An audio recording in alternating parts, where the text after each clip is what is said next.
Hey, this is Robbie Jeanette with Keyboard Magazine. I'm here with producer extraordinaire, Dallas Austin, and he has got this amazing machine that we're here to see. It's called the Beat Thang.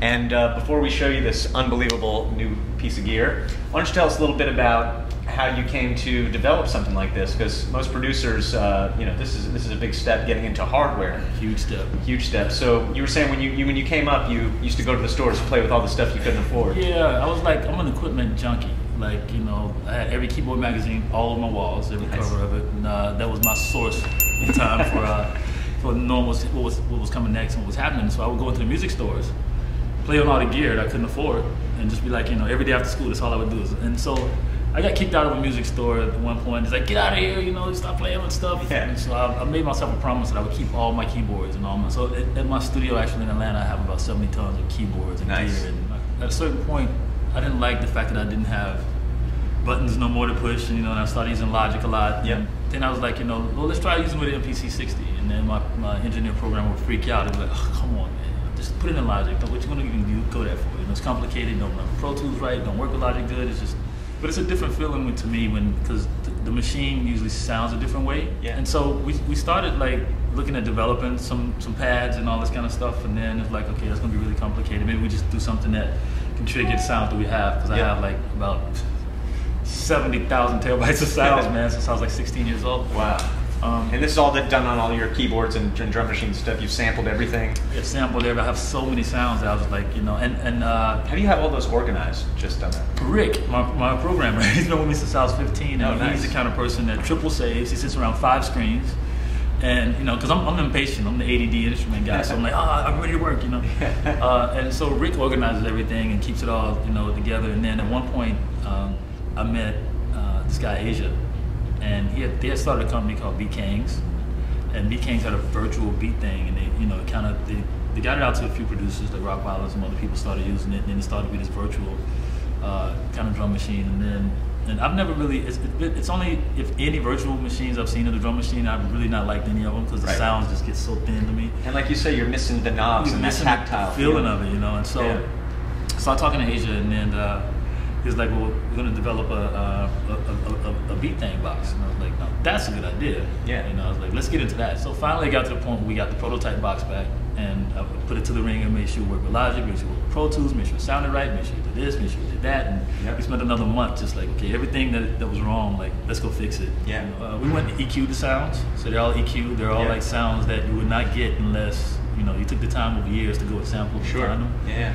And as we speak right now, I have guys in Atlanta that are sitting there and they're cutting up sounds, and every other day they call me and say, hey, listen to this, listen to this. Are you sure you want to give this one up? Like, there's marching band drums, Yeah. But it's all about what a person does with them. Yeah. 5 years ago, there's no way you got my sounds. But it's interesting, to be able to be a producer and to be able to share sounds and to know that you're actually encouraging creativity and you're encouraging things that if you hoarded all your sounds and let people try to figure stuff out from the record or whatnot, they might not have that leg up. And and it keeps, like, I used to listen to the radio and wonder, how did they do that? I listened to Teddy Riley songs, like, where did he get those sounds from? Yeah. That part of it right there is what made you go search.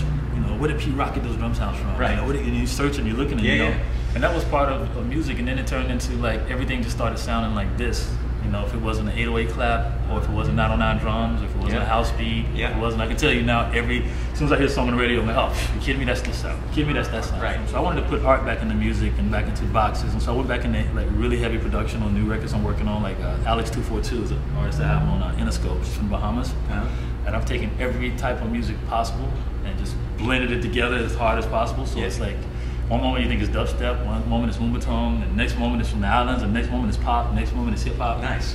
And it came out with this real crazy eclectic blend, and I did all the stuff on the Beat Machine. Sweet. And you actually did all the tracks for the record on the Beat Thang, and then I would go and add other stuff around it, but all the bases of it, like, even on her first single, it's called Let 'Em Know, and you can hear like boom, boom, boom, boom, boom, boom, boom, boom, boom, boom, because it's the only Beat Machine that has actually pitch wheels on it, modulation wheels on it, and so it gives you, it kind of takes your sounds out of context. Do you see this as being something that people are going to start using more live than in the studio? In the studio you get really spoiled with it because you sit down a long time and just want the sounds, and then, but it's set up really easy too, because I didn't like, I was an MPC kid at first, and then I went to this from the 60, you know, to all the way up to the 2000s, all the way up, and then it just lost me at about 4,000 or 5,000. I started getting like, oh, there's too much information. You know? What was the best model of the MPC in your opinion, having used them all?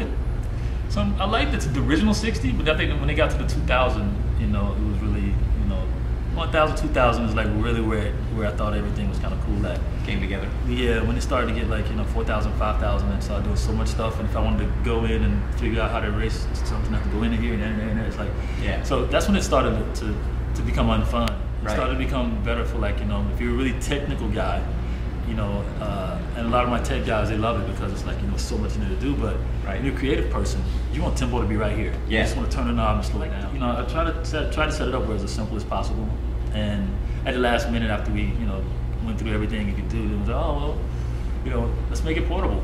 Take it with you. They can just charge you up and you can, you know, just take it with you, plug it in the car, you know, because we're all producers that make it.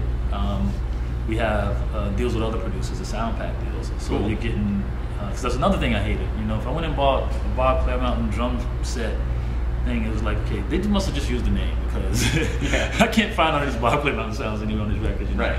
And so what I did is went to producers like, you know, Jim Johnson and Paul Oakenfold and Rodney Jerkins and Jermaine. And, you know, because one thing about it is we keep the quality up. Yeah. We keep it very serious, and we take quality producers very serious. So you know, not just, you know, oh, branded by Rodney or branded by Dallas. It's like, no, go into Dallas's stash, cut up X amount of sounds, and then you know, make a deal with them.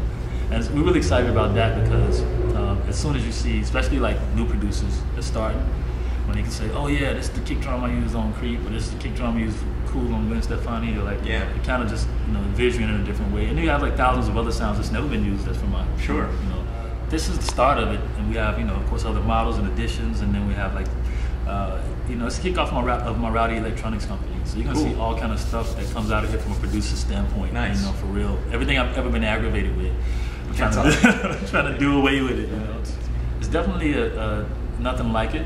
You know, I went through every machine possible. Does it do this, does it do that, does it do this, does it do that? And so it's unique in its own box. It's its own thing. Beautiful. Well, we're going to get a little demo so we can see how it works. So stick around.